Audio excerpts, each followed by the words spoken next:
The first time it happened, I was sitting at the kitchen table, enjoying a cup of tea. It was a crisp autumn morning, the kind that made you feel alive. The birds were singing outside, and the leaves were a riot of colors. I remember thinking how beautiful the world looked, when suddenly, a strange numbness crept into my legs. It started as a slight tingling sensation, but quickly escalated into a complete loss of feeling. Panic surged through me as I tried to stand, only to collapse back into the chair. I reached for my phone, hands trembling, and dialed Vernon's number. He answered on the third ring. "Hey, Mom. What's up?" His voice was brisk, distracted. "Vernon, something's wrong with my legs." "I can't feel them," I said, trying to keep the fear out of my voice. There was a pause. "I'm with a client right now, Mom. Can this wait?" "No, it can't wait. I need help. Please, Vernon."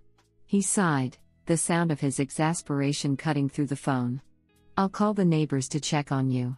I'm sure it's nothing serious. Maybe you just sat funny or something." But I started to protest, but he cut me off. "I have to go, Mom. I'll come by tonight." He hung up, leaving me sitting there, clutching the phone like a lifeline. He didn't call the neighbors. He didn't come by that night. I sat at the table for what felt like hours, the numbness slowly fading. By the time I could move again, it was dark outside. I crawled to the living room, exhausted and terrified. This pattern continued over the next few months. The episodes became more frequent, the numbness lasting longer each time. Every time I called Vernon, the response was the same: he was always too busy, too preoccupied with his work. The fear and frustration grew, a constant knot in my stomach. One evening, after another particularly bad episode, I called Vernon again. This time, I could barely keep the desperation out of my voice. "Vernon, please. I need you to take me to the doctor. This is getting worse," I pleaded. "Mom, I have a big showing tomorrow. I can't afford to miss it. Can't you just take a cab or something?" His tone was impatient, irritated. "Vernon, I can't even get out of the house on my own," I said, tears streaming down my face. "Please, I need you." He was silent for a moment. "Fine. I'll see if I can fit it in. But you have to understand, I'm under a lot of pressure.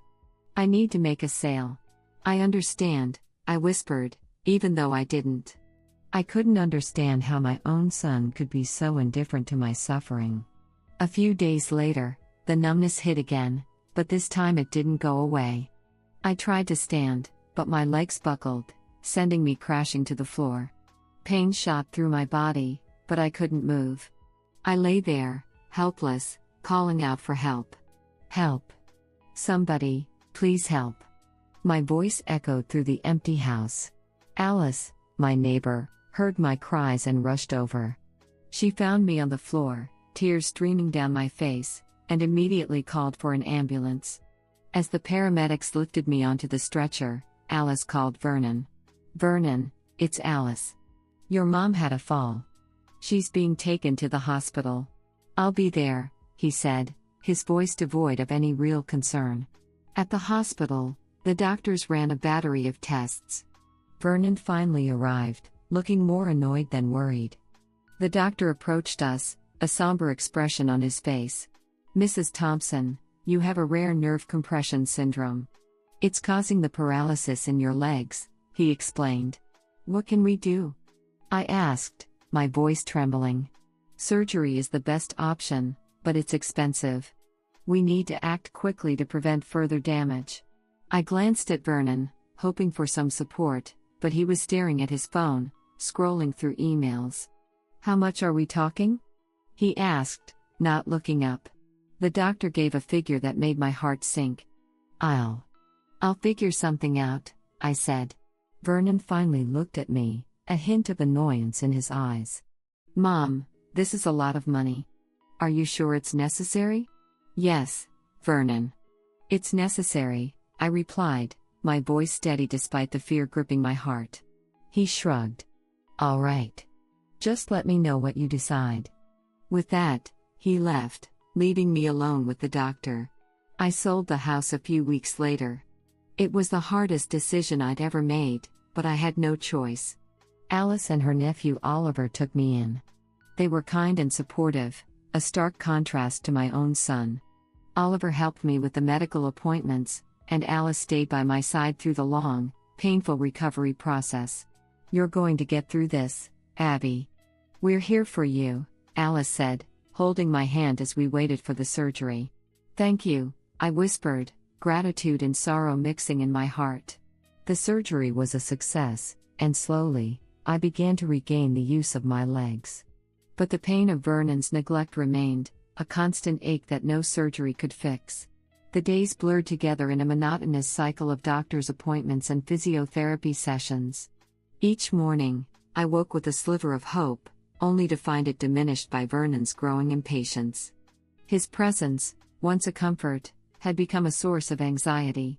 "Mom, I don't know why you keep bothering with these appointments," Vernon said one morning as we drove to the hospital. His hands gripped the steering wheel tightly, knuckles white. "It's not like they're helping you. I can't keep missing meetings for this." "I need to try, Vernon," I replied softly, staring out the window. "The doctors say there's a chance I can improve with continued treatment." "Well, they're wrong," he snapped. "All this is doing is wasting time and money." His words cut deep, and I turned away, hiding the tears that threatened to spill. Silence enveloped us for the rest of the ride, a heavy, oppressive silence that spoke volumes about his true feelings. Despite Vernon's growing impatience, I refused to give up. I poured every ounce of energy I had left into my treatment, depleting my savings on endless appointments and medications. But the improvement was minimal, and the numbness persisted. The doctors eventually suggested surgery as a last resort. "It's an expensive procedure," Dr. Hayes explained during one of our consultations. "But it could significantly improve your quality of life, Mrs. Thompson." "I don't have that kind of money," I said, my voice barely above a whisper. "I've spent everything I had on the treatment so far." Vernon, who had reluctantly accompanied me that day, looked up from his phone. "How much are we talking?" he asked, sounding more irritated than concerned. Dr. Hayes gave him the figure. Vernon's eyes widened slightly, but he quickly composed himself. "Mom, do you have any idea how much I pay in rent? I can barely afford my lifestyle as it is. This surgery. It's not feasible. Vernon, please," I pleaded, feeling the weight of desperation settling on my shoulders. "This could help me walk again. I need your support." He sighed heavily, running a hand through his hair. "I can't do it, Mom. I just can't. Besides, who would want to buy a house from a realtor living in a modest home? It's about appearances. You understand that, right?" I nodded numbly, realizing that no matter how much I pleaded, Vernon wouldn't help. He was more concerned about his image than his own mother's well-being. The decision to sell the house was agonizing. It had been my home for decades, filled with memories of better times. But I had no other choice. The money from the sale would cover the cost of the surgery, my last hope for regaining my mobility. Alice and Oliver stepped in when I had no one else. They took me into their home, treating me with a kindness and respect I hadn't felt in a long time. Oliver, in particular, was a godsend. He drove me to my appointments, ensured I had everything I needed, and offered a shoulder to lean on. "Abby, you're part of our family now," Alice said one evening as we sat in their cozy living room. "We'll do everything we can to help you get better." "Thank you, Alice." "And you, Oliver," I said, tears of gratitude welling up in my eyes. "I don't know what I would do without you." "You're strong, Abby," Oliver replied with a reassuring smile. "We're here for you every step of the way." The first surgery was grueling, but it went well. Slowly, I began to regain some strength in my legs. The second surgery was even more challenging, but Oliver was by my side through it all, offering unwavering support. "You've got this, Abby," he said, holding my hand before the surgery. "I believe in you." "Thank you, Oliver," I whispered, squeezing his hand. "Your support means everything to me." To everyone's surprise, the surgeries worked. I could walk again, even run. It felt like a miracle, and for the first time in a long time, I felt hopeful. But despite my newfound mobility, there was one more thing I needed to do. I need to see Vernon, I told Alice and Oliver one evening. I need to show him that I've recovered. Are you sure? Alice asked gently. After everything he's put you through. I have to do this, I said firmly. I need closure. Oliver agreed to take me to Vernon's house. As we drove through the familiar streets, my heart raced with a mix of anxiety and anticipation. When we pulled up in front of Vernon's house, I took a deep breath and stepped out of the car. Vernon answered the door, his eyes widening in shock when he saw me standing there. Mom? How? His voice trailed off, his expression a mix of disbelief and confusion. I'm much better now, Vernon. Thanks to Alice and Oliver, I replied, trying to keep my voice steady. They helped me through the surgeries, and I can walk again. Come in, he said, stepping aside. He looked uneasy as he led me to the living room. Can I get you something to drink? A glass of water would be nice, I said, sitting down on the couch. The awkward silence stretched between us as he fetched the water. Remember when you left me on the street after my failed surgery? I asked softly, looking up at him. His face paled, and he looked away, shame evident in his eyes. Mom, I'm sorry, he mumbled. But his apology felt hollow, like a recited line with no real meaning. Just then, Oliver walked in. Ah, Oliver, good timing. We were just talking about you, I said, smiling at him. Vernon glared at Oliver. You can't just walk into my house like that. Oliver's expression remained calm.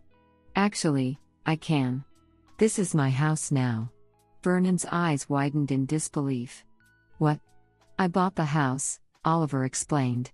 You've been behind on rent for 6 months. The agency told me everything. Vernon looked at me, shock turning to anger. How could you do this to me? I didn't do this to you, Vernon. You did this to yourself, I said, handing him the eviction notice. You have 15 days. As Oliver and I left, I felt a strange mix of sadness and relief. Vernon had hit rock bottom, but perhaps this was what he needed to finally take responsibility for his actions. A few days later, he called, asking to meet. I hesitated but agreed. When he arrived, he looked different, defeated, yet sincere. I'm sorry, Mom, he said, tears in his eyes. I know I haven't been the best son, but I want to make things right. I saw the sincerity in his eyes and nodded. I forgive you, Vernon. But you need to do better. Over the next few weeks, I watched as Vernon began to rebuild his life. He paid his rent, reached out to old friends and family, and even started volunteering at a local charity. It was a long road, but he was finally taking the steps toward becoming the man I always hoped he could be. And through it all, I knew that, despite everything, I would always be there to support him, just as I always had. A year had passed since I sold my house and moved in with Alice and Oliver. The surgeries were a success, and I had regained full mobility. Each day felt like a new beginning, a fresh chance at life. But there was still one piece of unfinished business that weighed heavily on my heart. I needed to return to Vernon, to see him face to face and confront the past. Alice and Oliver had been my pillars of support through it all. One evening, as we sat around the dinner table, I shared my decision with them. I think it's time I go see Vernon, I said, my voice steady but laced with underlying tension.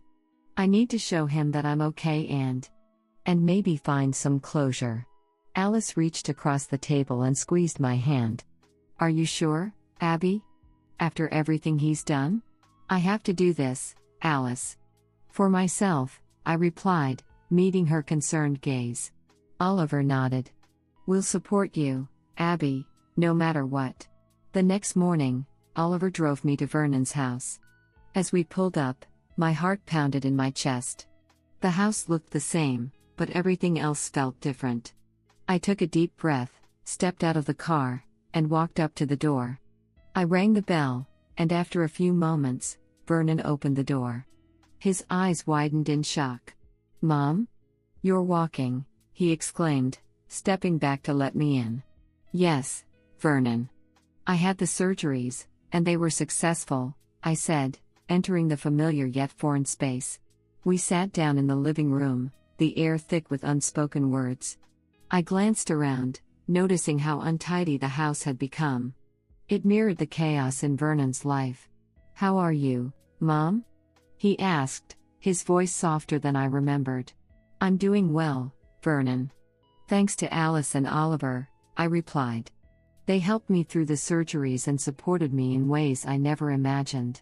"That's good to hear," he said, fidgeting with his hands. "I know I haven't been there for you, and I'm sorry for that. Truly." I looked at him, searching his face for any sign of the son I once knew. "Vernon, I understand you were under a lot of pressure, but you left me when I needed you the most. Do you realize how much that hurt?" He nodded, tears welling up in his eyes. "I know, Mom. I was selfish and stupid. I was so caught up in my own life that I neglected you. I can't change the past, but I want to make things right." Before I could respond, we heard a car pull up outside. Oliver walked in, carrying a box of my belongings. "Hey, Oliver," Vernon greeted, looking nervous. "Vernon," Oliver replied with a nod, setting the box down. "I thought I'd bring over some of Abby's things. She's planning to stay for a while." "That's great," Vernon said, though his voice lacked conviction. After a brief, awkward silence, Oliver spoke again. "I should get going. I'll be back later to pick you up, Abby." "Thank you, Oliver," I said, watching him leave. I turned back to Vernon. "I wanted to see you, to talk about what happened and where we go from here." Vernon nodded, his expression earnest. "I appreciate that, Mom. I really do. I've been trying to get my life back on track. I've paid my rent, started volunteering, and even reconnected with some old friends." "That's good to hear," I said softly. "But Vernon, you need to understand that trust is earned, not given. It will take time for me to fully trust you again." "I understand," he said, tears streaming down his face. "I'm willing to do whatever it takes to make it up to you." We spent the rest of the day talking, unpacking the emotions and events of the past year. It was a difficult, painful process, but it was necessary. By the end of the day, I felt a weight lift off my shoulders. We were far from healing completely, but it was a start.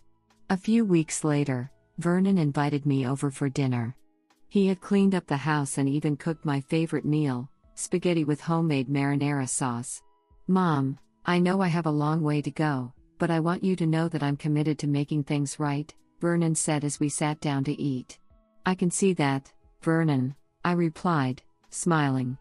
"And I appreciate your efforts." As we ate, the conversation flowed more easily. We talked about my recovery, his volunteer work, and even shared some laughs about old memories. It felt like a step towards mending our fractured relationship. After dinner, as we stood on the porch, Vernon hugged me tightly. "Thank you for giving me another chance, Mom. You're my son, Vernon. I will always love you. But you need to keep proving that you can change," I said, looking into his eyes. "I will, Mom. I promise," he said, his voice filled with determination. As Oliver arrived to pick me up, I felt a sense of closure. The road to healing was long, but Vernon was finally taking the right steps. I knew that, with time and effort, we could rebuild our relationship on a stronger foundation. Driving back with Oliver, I looked out the window, the evening sun casting a golden glow over the landscape. For the first time in a long while, I felt a sense of peace. "How did it go?" Oliver asked, glancing at me. "It went well. Better than I expected," I replied, smiling. "Thank you, Oliver. For everything." "You're welcome, Abby. You're like family to us," he said, squeezing my hand reassuringly. As we drove into the sunset, I felt hopeful for the future. With Alice and Oliver by my side and Vernon making amends, I knew that better days were ahead. If you like this story, please subscribe, like, click the bell, and leave a comment. Thank you in advance.